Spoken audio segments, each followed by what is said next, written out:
Fellas, I just put this machine to test, and I'm going to tell you a few things that I noticed, which I think makes this piece a quality one. When you put the meat in the hopper, one thing I noticed is you don't even need the pusher to, as it were, bring the meat out. Once it just goes into the head, it comes straight into your bowl. That's one thing that's good. And two, I used the medium grinding plates. You have options. You have the small, medium, and the large.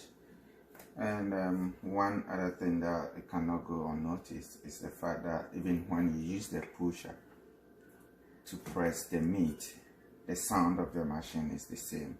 It's so powerful that no matter how much load you put in, it runs the same. That is. Fellas, I have put this machine to test. It's a PADERNO Electric Meat Grinder, and I think it's awesome.